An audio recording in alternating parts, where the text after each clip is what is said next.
and my body felt depleted, exhausted, scared. I couldn't stop crying every day. And this had been a pain that had been for a couple of years. That was a dull pain that then became very physically almost traumatizing to the point of where I couldn't use my whole left arm. And in that moment, all pain left my body, as if it was like water just dripping down my arm. It was gone.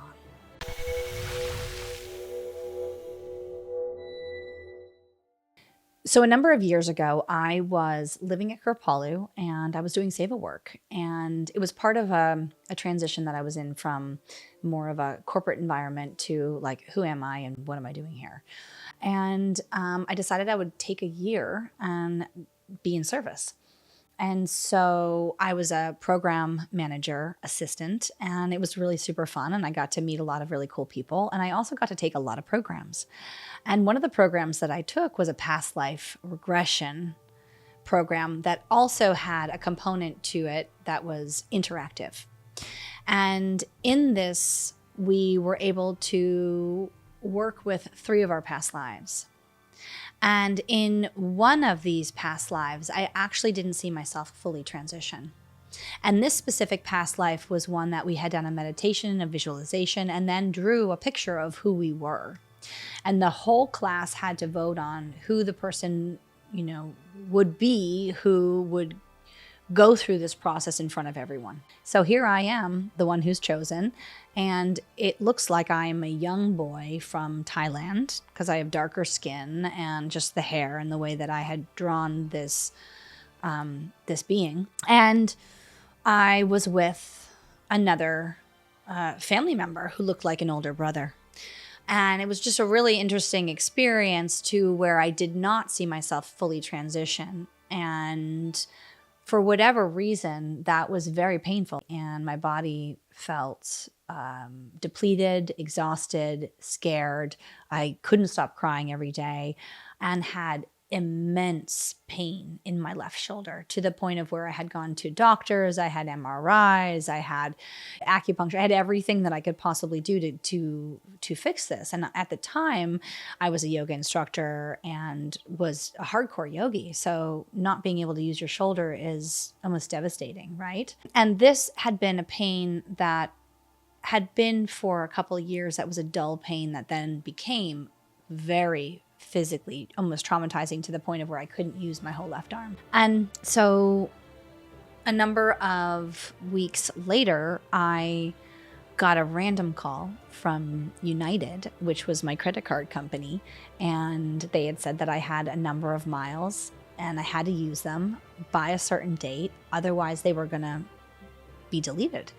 And so I said, well, can I go to Southeast Asia? And everything inside me knew in that moment that I needed to go explore Thailand, just knowing that this is where this lifetime was from, and that this is where the genesis of this pain was from, and that this is where the genesis of my sadness, my deep well of sadness that I could not find satiation for or any kind of relief from. And so 3 days later, I took a plane to Thailand. At 1 a.m. in the morning, I end up in Bangkok with my bags.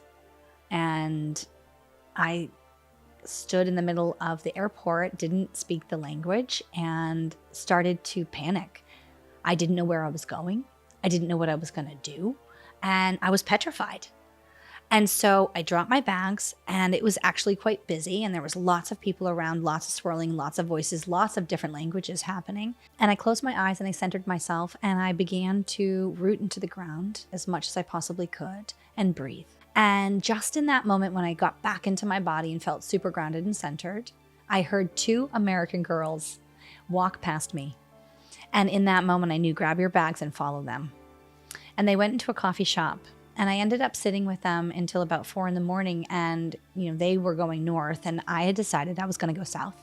But because I was able to just take a moment and be with like-minded and feel safe in that space, I was able to make the decision that was most appropriate for what I needed to do in order to heal the way that I was led halfway across the world to do. So at 4 a.m, I'm in line to buy a ticket. And that's when the ticket window opens. And there's another guy who's in line. And the two of us are sort of like on either ends of the opening to race to the ticket counter. And something inside me was just like, I got to get on the next flight. I've got to get out of Bangkok. I've got to get down south. And the two of us ended up on that flight together, sitting side by side. And we both got the last seat on that flight. So here we are, both sitting on this flight, ended up talking. It turns out that he owns a bunch of land. And this was just after the tsunami. So, Thailand was not in its most, let's call it, beautified state. And so we flew into Koh Samui, which is an island down south. And he said to me, hey, listen, I have a car and, I've got land and things like that. You want to go explore the island? And, little did I know that no one has a car on the islands. Everyone rides these motorbikes. And so we ended up hopping in his Jeep and we ended up tromping around. He wanted to check out his land and see what was happening with the property and what needed to be cleared and da-da-da-da-da. And so we're driving off into the jungle.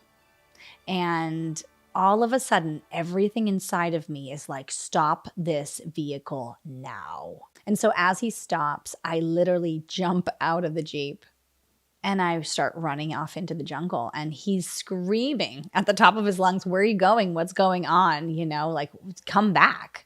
And I am just bolting. And everything inside of me is pulling me to this one specific point, as if I was following a compass inside myself to get to this one place.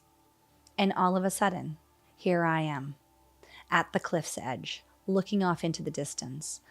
And I sat down, I closed my eyes, and it was as if I was teleported back into this lifetime of where I was a small Thai boy with my brother, sitting there.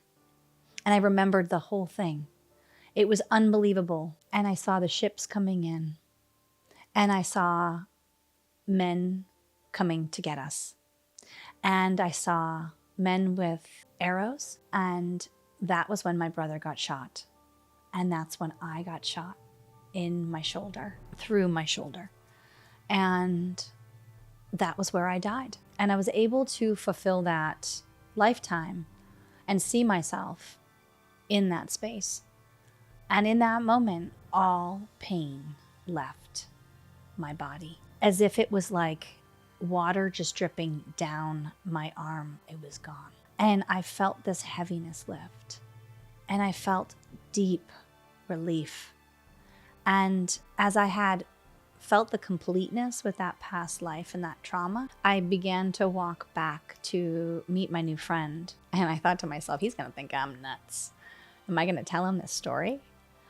And I did. And we became great friends. So friends, the reason I'm telling you this story is because no matter how crazy it might seem, traveling halfway across the world on a whim, not knowing where you're going to go, not knowing what you're going to do, and, being early 20s, not having lots of money, and just deciding this is what I need to do because something inside me is telling me to go. And when those breadcrumbs begin to lay a path, walk them. The invitation, the encouragement here is listen to your inner guidance, because I feel that our intuition will be coming online in such big ways moving forward. And this is very important for us to pay attention to. Think about when somebody comes to visit you, right? And when someone comes to visit you, do you slam the door on them or do you invite them in? Right? And so if we invite them in, then they want to come more and more and more, and they might bring you gifts and they might bring you more gifts. But if you slam the door on them, or if you say, I'm not accepting visitors today, then they're going to go away. Well, the same is true with the gift of intuition. The same is true with the gift of inner knowing. And this direction is causing us to heal in ways that we may not really understand in this moment, here and now. But as physical beings, we are spiritual souls having this human experience so that we can heal. This is the point in my perspective of our lifetime here. and of our experience as human beings on the planet Earth. And so if that's true, and if this is a perspective that you also onboard, then I strongly encourage you to follow the breadcrumbs and walk the path of your truth and your knowing, no matter how crazy it sounds. You know, the people who have these most expansive, crazy, wild thoughts are the ones that created Apple products, are the ones that created satellites, are the ones that went into space, are the ones that flew airplanes. This is our opportunity, friends, for us to dream big. So thank you so much for listening to this video all the way to the end and sharing it with your friends, your family, your community. It means so much to me. And I hope that this inspired you in some way. And if it did, please leave a comment below. Let me know how I can continue to serve you and serve this community, because I truly believe that we get to live in awe and make our life awesome. Until next time.